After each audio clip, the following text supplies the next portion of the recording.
when we were putting the conference together and trying to get a federal perspective, I went to a friend of mine who is from the 2nd District of Maine, Bruce Poliquin, and they don't get hurricanes there, or if they do, they get snowstorms instead. And we talked about this, and thanks to Bruce, Bruce made an introduction for me to Stacy and to Carlos and another friend. He's retiring this year, Frank Lobiondo from New Jersey, helped.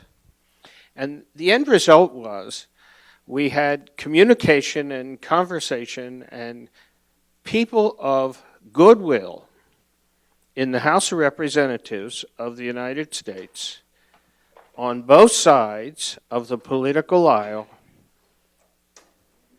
collegially and peacefully working together to help tell a story at this conference. It's possible to have such a thing. Now, I have to say this. Ben White is an old friend. You've seen him on CNBC. If you read Politico, you see his column. He is a prestigious journalist. And if you don't read Politico, I would start tomorrow morning. Yeah, good idea. Well, that's a requirement, actually, That's right. session. And we'll sign you up when you leave. I said, Ben, can you come to Sarasota to do this kind of session, this kind of panel? And obviously he was kind enough to say yes. So we have for a moderator a real treat. Stacy was fast to respond. We spoke, emailed. She said, this is an important subject. She represents the Virgin Islands in the House of Representatives of the United States and made a trip here today, to be here today. You're going back in 3-4 hours? Yeah. Okay? She's an accomplished lawyer, a very presentable, articulate advocate for her district. And you've probably seen her do that on live television, but now you're going to have a real treat in person. And Carlos, in developing, getting him here instead of Tokyo, was it Tokyo? Or somewhere in Asia? It was going to be out to California. Out to California. From Sarasota, they're the same distance. Yeah. We were immediately in conversation by cell phone and no ceremonies. Nobody stood on ceremonies. So this is our closing session. Let me turn it over to Ben White and our 2 members of Congress as our guests. Ben, this is all yours. Thank you. I've got a lavalier. Why don't we sit? You guys want to come sit? Figure we have these nice chairs up here. We might as well sit in them. Thank you, David, for the kind introduction. I'll try not to bang my head on this. As you said, I'm a chief economic correspondent at Politico. I write a column called Morning Money every day and then write about finance and economics and then talk nonsense on CNBC from time to time and MSNBC whenever they're kind enough to ask me to do that. And I've never actually gone to a disaster site and faked chainsawing a tree for the benefit of my viewers, although I won't give Geraldo too much of a hard time for that. So a lot of topics that we could discuss. I'm going to give each of the panelists a chance to offer a few remarks and tell you a little bit about themselves and where they're coming from, and perhaps if they want to talk about Cuba issues can do that, or hurricane recovery issues where we stand now, both in Florida and in the Virgin Islands and Puerto Rico. Obviously, we just had the big spending bill passed in Congress, $300 billion additional, including $90 billion in disaster relief. So I'm interested in their thoughts on that, how it's being distributed, whether it's enough, whether more needs to be done. But you didn't come here really to hear from me, so why don't we start with you, Stacy, and if you had a few introductory remarks for us. So good afternoon, everyone, and thanks for your patience in staying here through this. It's been very fascinating. I got the tail end of the last session, which I thought was really from an analytical viewpoint, very interesting for someone who's actually lived through it, right? And as you all may know, The Virgin Islands, the United States Virgin Islands, actually were hit by 2 Category 5 hurricanes. So they were both Category 5 when they hit the U.S. Virgin Islands. First, Irma hit St. Thomas and St. John, and then Maria hit the island of St. Croix. We have never in our history had all 3 islands hit by a hurricane. What usually happens is, in the past, Hugo in '89 would hit St. Croix, and we had the other islands that became then the base camp. Or with Maryland in '94, which hit St. Thomas and St. John, St. Croix was the base camp as well. This was really very outside of the box, cataclysmic, destructive, all the words that have been used for the Virgin Islands. What makes it particularly difficult for the U.S. Virgin Islands is, in fact, the fact that Puerto Rico was also hit. So once your neighbor, who is the, many of you saw the Brady Bunch, right? And remember how Jan is always saying, Marsha, Marsha, Marsha. When you're in the Virgin Islands, you feel like Puerto Rico, Puerto Rico, Puerto Rico, because they're the 3 million person behemoth that sits next door to you. So the energy and the attention and the oxygen gets sucked by that island. Not that so many of us are not related to one another or have commerce, interest between the two. And in some ways it helps because you have a louder voice that's also speaking for you. So what happened after the Virgin Islands was hit was that we have major hospitals on both islands. Both islands' hospitals were destroyed. So if you all looked in the New York Times, there was an article about all of the inpatients, dialysis patients, which have been sent off island and are now being treated there. 9 of our public schools were destroyed. So our children have split shift sessions where they're in school 4 hours a day. I do pop-up visits in the schools because the kids are probably the most interesting people I deal with on a regular basis. And I talked with one of the principals of our high school who said 1/3 of her seniors are failing right now because of the impact from September 6th and what's happening in their lives.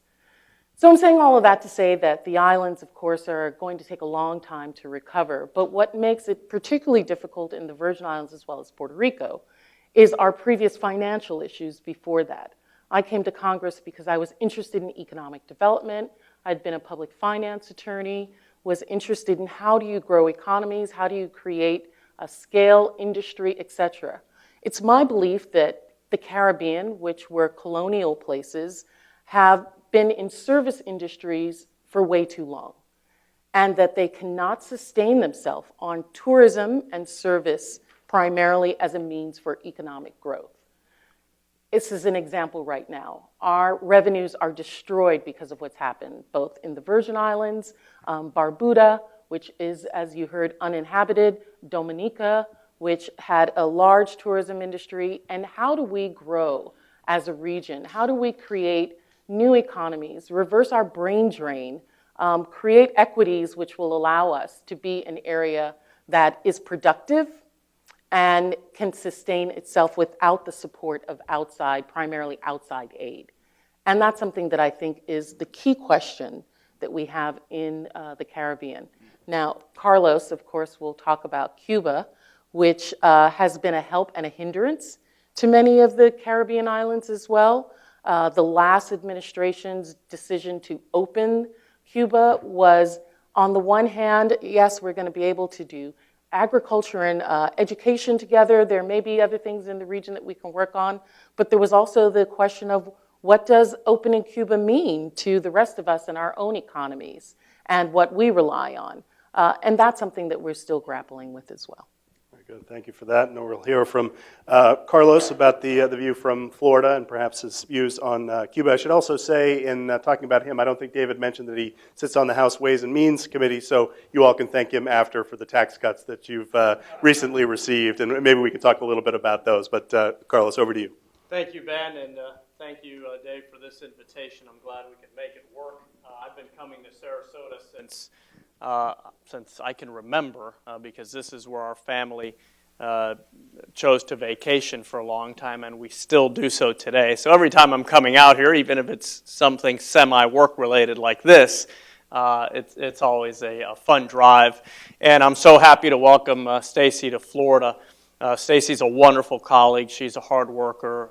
She doesn't care which party you belong to. If you can help her and she can help you, she's talking to you. And I think we need more people like that in Congress. So I'm very grateful to have her here in our state. And I should say before I continue that we are a state that continues to grieve today, just 8 days removed from a horrifying tragedy in Parkland over on the other side of the alley. And certainly I ask everyone to do their part so that this time is different in terms of the response. We cannot accept that this is normal in our country, that every few months we're going to be seeing these images on television and just hoping people can get through it. No, we have to take concrete steps to make sure.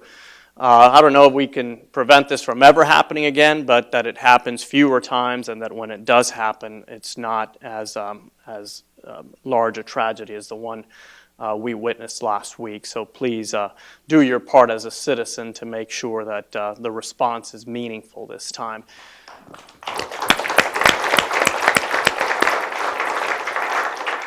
So the Florida Keys, my district, I represent the southernmost district in the contiguous 48, the one closest to Cuba. And we were also hit by Hurricane Irma. The Middle Keys particularly were devastated and are still struggling to get back to pre-storm economic levels and just infrastructure and everything else. Thank you to so many Floridians who helped in the immediate aftermath, many donations, a lot of support for the Florida Keys. We are on the road to recovery, but like the Virgin Islands and Puerto Rico, still have a long way to go. Some of the major resorts, which are the big economic drivers in the Middle Keys, those of you who have been there, Hawks Cay, Chica Lodge, they're not even open yet. And being an island chain, we've lost a lot of workers who just couldn't wait any longer to go back to work, so they've moved to other parts of the country. So it has been a difficult experience, but like the people of the Virgin Islands and Puerto Rico, very resilient people, a lot of character, hardworking people. So the Florida Keys will be back soon, and the best thing you can do now to help is visit. So visit and invite your friends, especially those up north, to visit. Cuba, I always appreciate the opportunity to talk about Cuba, even though sometimes it can be painful. My family's experience is one that you've probably heard many times if you've talked to a Cuban living in the United States. My grandfather was career military, was eventually charged with being a dangerous person and put in prison for 12 years, tortured, only released when he developed Parkinson's, served 12 out of 30 years. When he developed Parkinson's, he was a nuisance at the prison because then they had to care for him a little bit. So they released him, and by the time I got to know him, he was in a vegetative state. So that's obviously Cuba is always an emotional subject, but as a policymaker, I try to look at it in a very sober way, and I always ask myself what's in the best interest of the United States, national security, economic interests, and of course, right after that, what's in the best interest of the Cuban people, because obviously I feel a very strong attachment and relationship with those who weren't as fortunate as my family was to come to the greatest country in the world.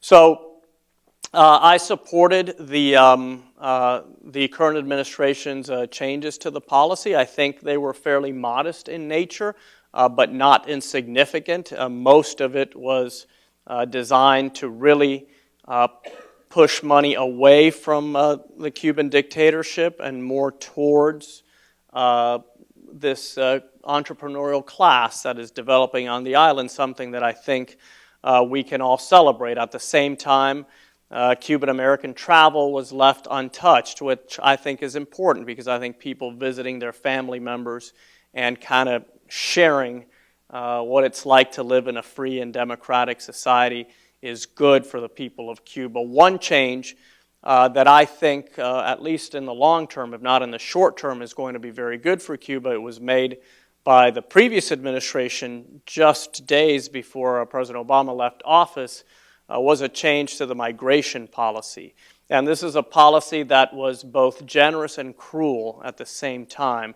Generous because any Cuban that would arrive in the United States was automatically paroled and treated like a refugee. And cruel because so many Cubans throughout the years died because they were essentially invited to come to the United States and take a very dangerous journey. And many of them simply did not make it. So I do think that although it was hard for our community to process, that the change will in the long term be good for the island because Cubans will, a lot of them will stop thinking about how best to leave, risk their lives to leave, and instead maybe they will take greater ownership of their country and figure out how they can be agents of change on the island. So that's something that I think maybe 5-10 years from now we'll look back and say this was a policy that was necessary at the beginning, the migration policy, because so many Cubans were leaving, because it was in the context of the kind of the peak of the Cold War. But I think over time, the policy probably hurt the island more than it helped. One of the reasons I didn't see eye to eye with the Obama administration or disagreed with the policy of unilateral concessions is because I feared what it could mean for our friends and neighbors and fellow citizens on Puerto Rico and the Virgin Islands. You think about it, Cuba is a country where there are no labor rights, no labor laws, and environmental laws. Some people celebrate the fact that, yes, there's a lot of preservation in Cuba. Part of the reason for that is because there's no growth and development. But certainly an island that is resource-rich would compete very much with U.S. Virgin Islands, with Puerto Rico, and would compete unfairly. Because as anyone who does business in Cuba or has tried to do business in Cuba knows, you cannot even pay your employees directly. You have to pay the Cuban government, and they essentially pay slave labor wages to ordinary Cubans, and it'd be very difficult for Puerto Ricans and the people of U.S. Virgin Islands to compete with that because they do they do respect human rights and have labor rights, etc. So I'm happy to engage in this dialogue. I don't want to go on because I think we do best when we hear from each other and we learn from each other. But I'm very grateful to have this opportunity and to visit the beautiful community of Sarasota. Thank you for that, and be thinking of your questions because I'll open it up to you in a couple of minutes, and we'll try not to go too late, but maybe to 3:15 or so, so we'll get some chance for dialogue and questions in. And Stacy, there are a few questions I had for you, but one of them is the efficacy of the federal government response as it pertains to the Virgin Islands so far. We did get that chunk of money finally in the disaster relief package as part of the spending bill to keep the government open. Is it enough? Is it being distributed properly? What more needs to be done? I think that the overall funding amount is a substantial amount of money. But what I think is not often done is put that money in the context of where the islands were in terms of federal support before the hurricanes occurred. So you have islands that have about a 30% poverty rate. 33% of the children in the Virgin Islands live in poverty. Pretty much the same, higher amount in Puerto Rico. When most states, the poorest state in the United States, Mississippi, receives about 46 cents to every dollar of their general fund comes from federal funding. The Virgin Islands and Puerto Rico receive about 14 cents to every dollar. Medicaid reimbursement, something that I've talked with Carlos about being on Ways and Means, is in the U.S. Virgin Islands and Puerto Rico, there is a cap on how much Medicaid funding that the United States will provide. An arbitrary amount that was set many years ago, and that's as much as we'll give you, even if you have individuals that meet the requirements, the poverty rate, or et cetera. And the match in most states is determined based on income.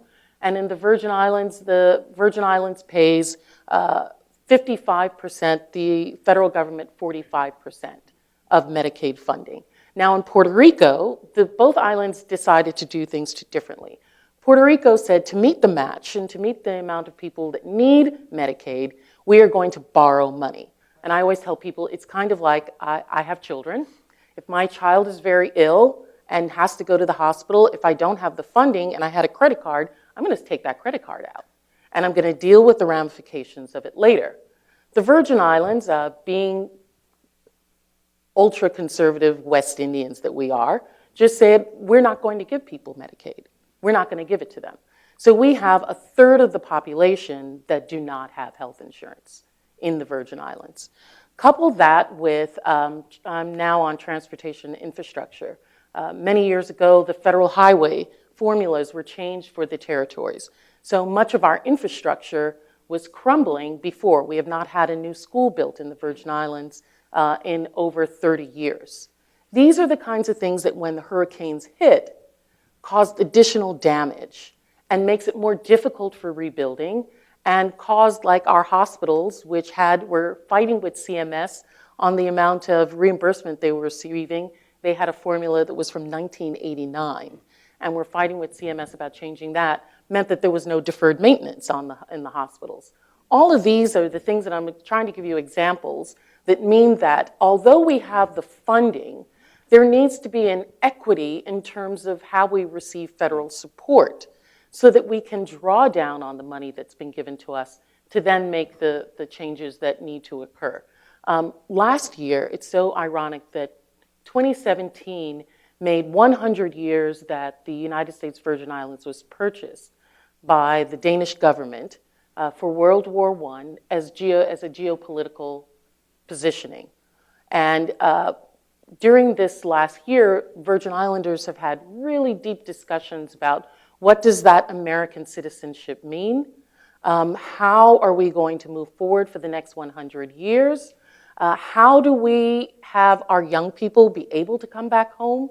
Our best and our brightest go to college, go to the United States, and they don't come back because we do not have knowledge-based businesses, other kinds of endeavors that will allow them to be able to sustain the lifestyle that they need. So yes, it's sufficient amount of money, I believe, for the Virgin Islands, maybe not as much as necessary for Puerto Rico.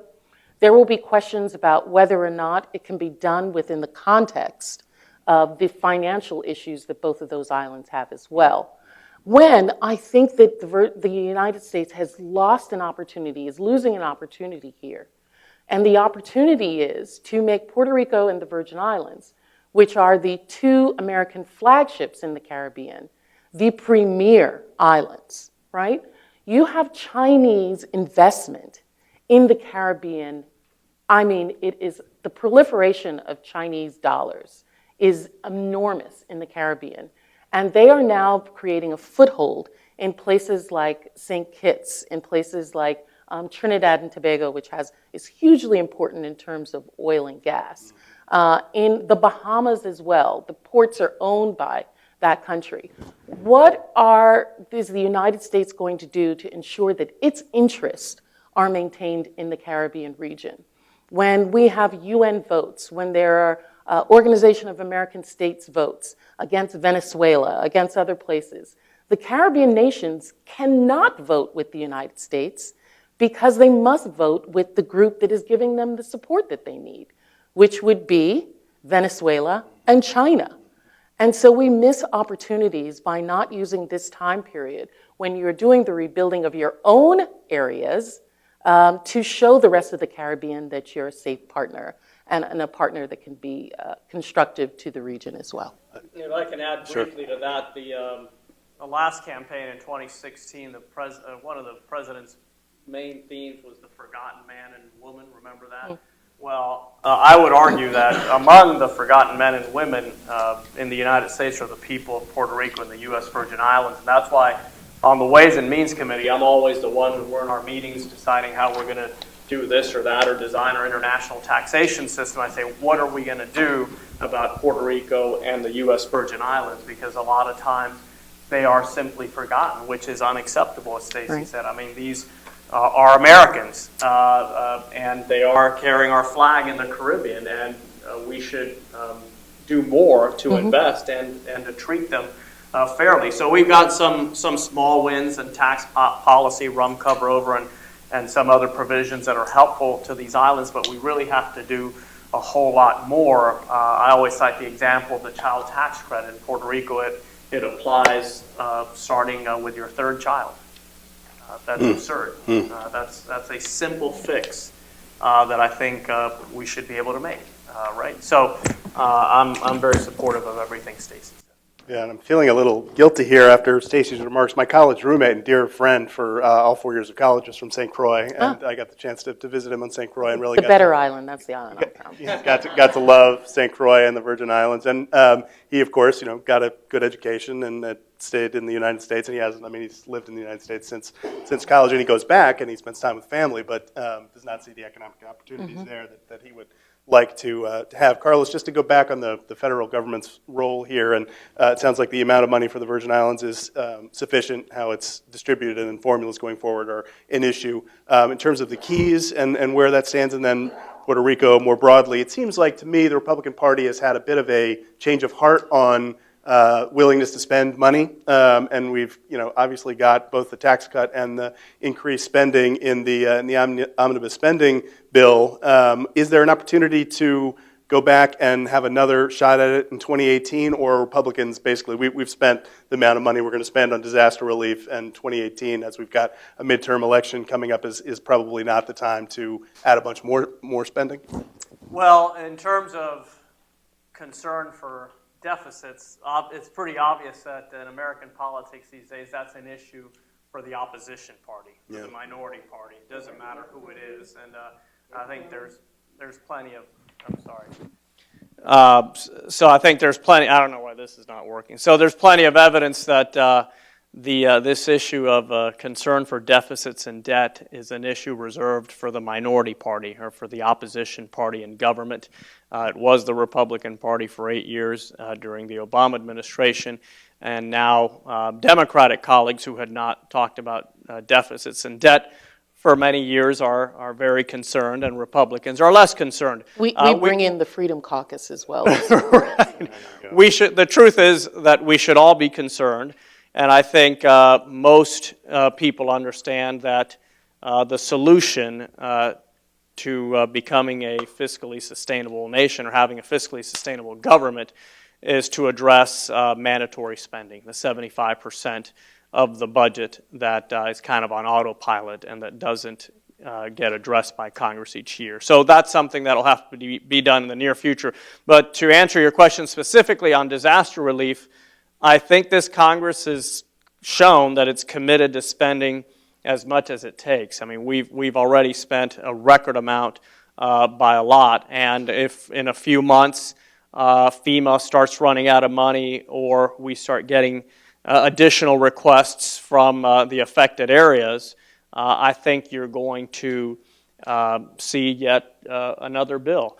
And it does help, and this is unfortunate that so many parts of our country were hit by storms, but it does help to have the entire Texas delegation, the entire Florida delegation applying pressure to make sure this gets done in a bipartisan manner. So I would say that if needed, the chances of another bill before the end of the year are pretty good. I would say as well, Ben, and to add on to what Carlos was saying, that two other important bills that I'm not entirely sure will come up, but would be great vehicles for that, would be the Farm Bill, and more importantly, a new transportation and infrastructure bill. Because in those, you would have the ability, particularly in transportation and infrastructure, correct, to put in the funding and the support for places like Puerto Rico and the Virgin Islands in terms of our ports, to use us more for transshipment. I had a discussion with someone about LNG throughout the rest of the Caribbean, to put in the kind of investment in public structure as well that these islands need. And is there any hope for doing that within the context of the president's ideas for infrastructure and public-private partnerships? I mean, they have the idea that you can spend $200 billion in federal dollars and leverage it to $1.5 trillion with public-private partnerships. I mean, you mentioned LNG. Like, Well, are there opportunities? I don't think that that may be helpful in Houston, it may be helpful where I grew up in New York City, but the attractiveness of being in the Caribbean to private investors needs to have a greater carrot than what this federal package, what the president's proposal is. Or else they would have been there already, because the amount of support and leveraging of dollars between the federal government, I think it's like, maybe a quarter of federal dollars. He's requesting that the municipalities as well put in money. Well, in Puerto Rico and the Virgin Islands, which are already in debt, they're not going to have that funding to make that correct public-private partnership. That you're going to need more dollars from the federal government to really entice the private sector to come into areas where the risk is very high. I was also interested in whether you had any differences of opinion with Carlos when he talked about Cuba policy and the difference between the Obama administration's approach and the Trump Now you're really administration's trying to start something, approach. Because now I got to put on my Democratic hat here. Exactly. And was there anything in there that sort of jumped out at you as you would do it a different way? No, listen. I think as someone who really does, for the most part, follow the Democratic Party, Carlos and I always laugh because we're both kind of moderates within our respective parties. We both kind of sit in the middle of the aisle rather than on the extremes.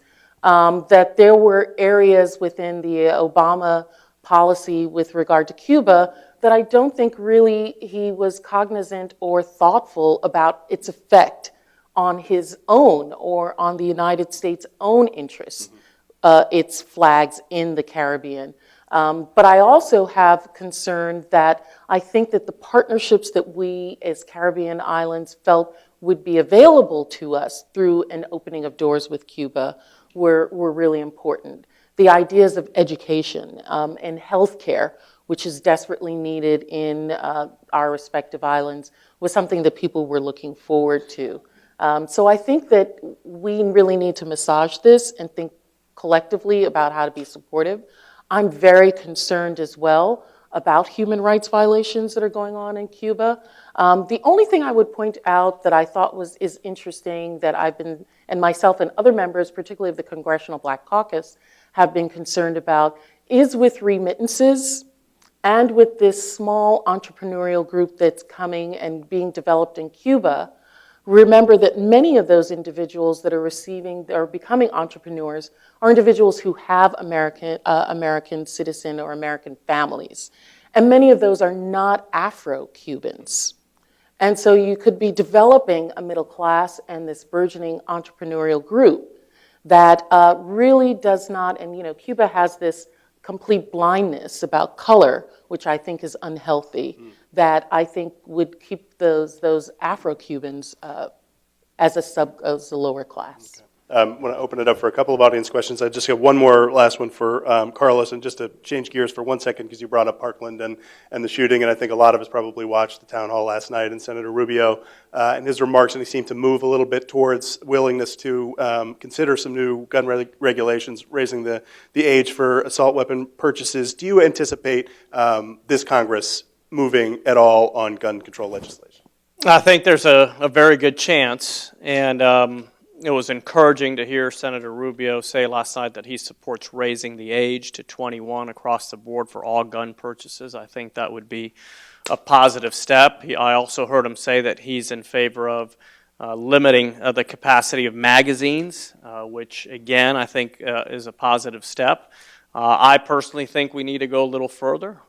Universal background checks, make sure that all transfers are run through the background check system, obviously strengthen the background check system, allow the CDC to research gun violence in the context of public health, and yes, start looking at some of these guns, particularly the most powerful ones that are sometimes called assault weapons. Now, gun enthusiasts will correct you depending on which gun you're talking about, but anyway, curb the use or limit the use of some of these weapons.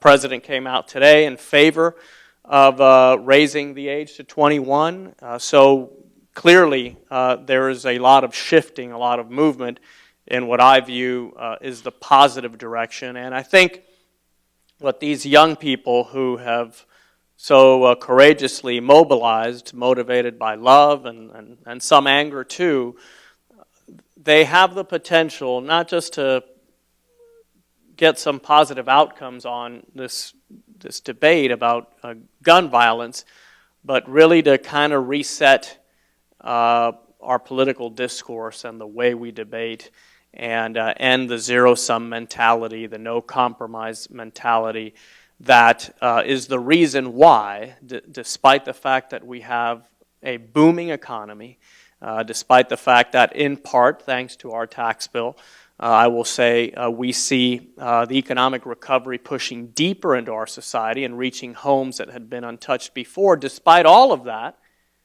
more people still say that the country's on the wrong track. Why could that be? Well, the answer is our politics. Our politics is so ugly and broken that people remain pessimistic about the country despite the fact that most people are doing better than they were a few years ago. So I think the greatest contribution that this new generation could have, and I will help them to the best of my ability, I don't doubt that Stacy will too, is to change the nature of our politics in this country. So I differ with Carlos. I think, no, we're not going to talk about it. We're not going to vote on it. And I think the reason we're not going to vote on it is because within the Congress, it's an extremely polarizing discussion right before an election. And if you do not have regular order, Speaker Ryan is not allowing, the control of bills that come on the floor under his leadership means that there's not this free discourse in these amendments and discussions that are going to take place, which could be in an election that is going to be very determinant of who controls the House, one that may be divisive. Now, I think if these young people continue the pressure, most of them are in high school, let's give them 2 years after they're now of voting age. Mm-hmm. I think that will then cause the debate after an election of 2018 to occur. Very good. Well, we don't have a lot of time, but we could probably have time for one or two questions. Let's start over here. I have a question, Carlos. As a private citizen, I've traveled to Cuba for 5 years, and I've been there 21 times. And I have a lot of good friends who are the entrepreneurial class that you want to develop. They're cab drivers, they're people at restaurants in their houses, they're tour guides. And they tell me, and I can see it, that this change in policy, stopping tourists from going, is hurting them. It's not hurting the Cuban government. There's 7 people that I've helped start businesses in Cuba, and all 7 of them, if you'd like to talk to them, will tell you that this change of policy is very negative to them. And they don't see anything happening to the Cuban government from that. I understand Can you that. explain that to me? I how it understand that works? argument, and what I would tell you is that the key here is to find the right balance. So I would like to do everything possible to help those independent Cubans who have benefited greatly from increased visits by Americans to the island. But at the same time, we need to remember why the Cuban government engaged in this negotiation. It's because they needed cash.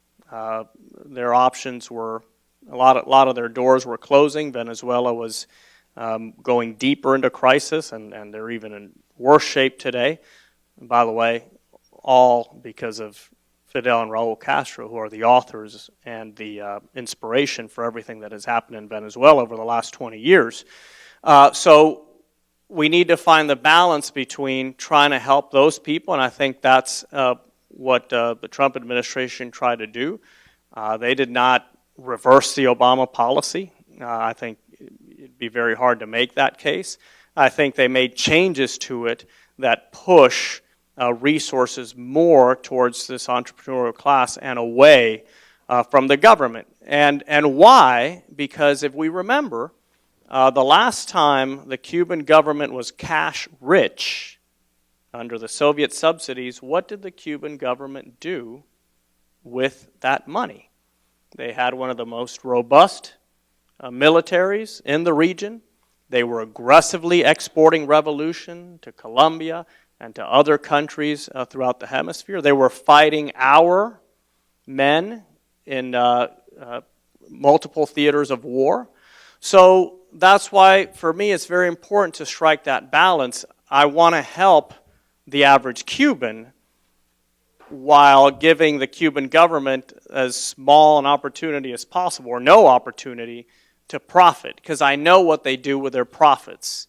They spread their cancer all over the world, as we've seen in Venezuela, which, by the way, there was a media report recently predicting that Venezuela could grow to be as horrific a crisis as Syria here in our own hemisphere because of Fidel Castro before his death and Raul Castro today. So I do not want to help those men grow richer, because I know that when they grow richer, more people suffer. So yes, and by the way, my understanding is that a lot of people are still flying to Cuba. A lot of people are still taking cruise ships to Cuba.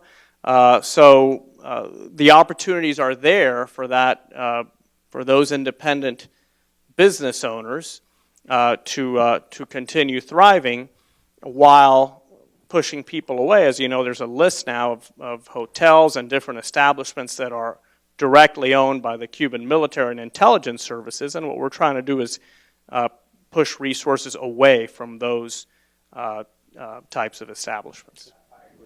We had a question here. I think maybe we'll have time for two more. Thank you so much for being here. I am from Puerto Rico, Utuado. Utuado was the most devastated town in the entire island because we are surrounded by rivers, lakes, and mountains. Now, my question has to do with funding.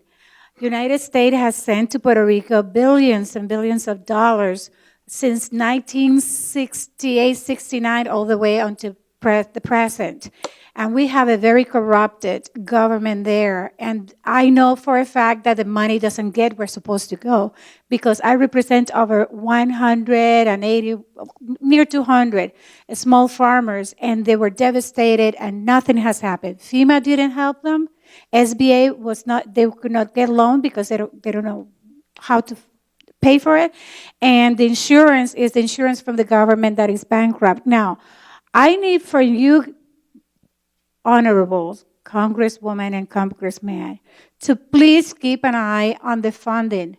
We cannot continue the devastation that has happened in our island, my birthplace, and seeing the suffering because there's a group up in the top of 100 families who owns everything and everything goes to them.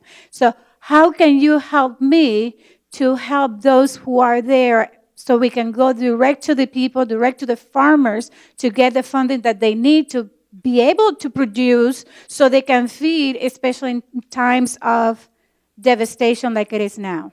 So I know that in this last funding that came out for the disaster relief, there is quite a large portion that is for agriculture, and specifically agriculture for those who were uninsured and for support of resilience with crops and with livestock, etc. The conversations I'm having right now with leadership in the House is about control of the funding. And how to ensure that while you are not putting another layer of colonial oversight over people, you are ensuring that the money for recovery goes specifically to recovery and rebuilding. I use the example of Katrina. Katrina actually had an oversight group and an ombudsman or some, of that sort, who really ensured that the funding went to where it was supposed to go. Now, every place has some corruption, every place. And you're going to see loss of funding up in many jurisdictions, not just in the Virgin Islands and Puerto Rico. But how do we ensure that we use this as an opportunity for our children's future? And that's what I see. This money cannot be used in an election year in the Virgin Islands, which this year is for governor as well as myself and others, to ensure that people pay for operating expenses, but that we use this as an opportunity to build for our children. Okay, I think we're going to have to leave it there. Stacy and Carlos, thanks so much, and I'll turn it back over to the estimable David Kotak to take us out. That was bound to happen. We got you? Yeah. Stacy, thank you. Carlos, thank you. Ben, thank you very much. What a way to finish a conference, and they traveled a long way to visit with us, so can we thank them again?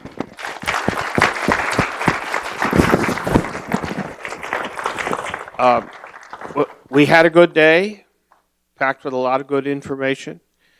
Many people to be thanked, and let me express a thank you to USF SM, Karen, who will have the closing remarks. These things don't just happen in a vacuum.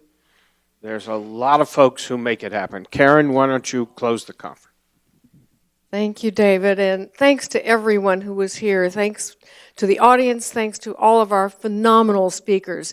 I know you all go to many conferences, and we often walk away from a conference saying, well, there were a couple good talks, but you're going to walk away from this one saying every single talk was fabulous. So thank you so much to all of our wonderful, wonderful presenters. Very, very grateful.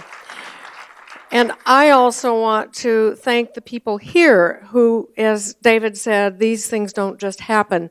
And when they come off in the right way, it's because there was a lot of work behind it that made them come off in that way. So I want to thank the folks here. David thanked the GIC folks, and I too want to thank the GIC folks. They're wonderful partners to work with, and this has been a long time coming, and it's worked very well, but let me thank our team here at the university, particularly thank Amy Farrington. I think Amy's there. Amy, stand up.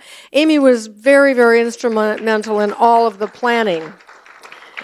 And Lee Williams, our Vice Chancellor for Advancement, has a team that worked very hard, included Jay Riley, Pam Gleason, and Mark Keller, who's, I don't know if he's on that team or he's on everybody's team, but he did a lot of the food and the planning and setting up for us and getting this underway. Sean Ahern and all of the team in marketing and communications, thank you to Andy Faza, thank you to Krista Lee, and it's always easy to miss people. Thank you to Brian Mudd, to Marty McGuire, to the IT people who helped us with this, and to our security team. And you probably don't know that we had quite a security team here today, but we did. And the fact that you didn't know that is a good thing as well. So most importantly, I think I have gotten, I hope everybody, if I've missed somebody, my apologies to you.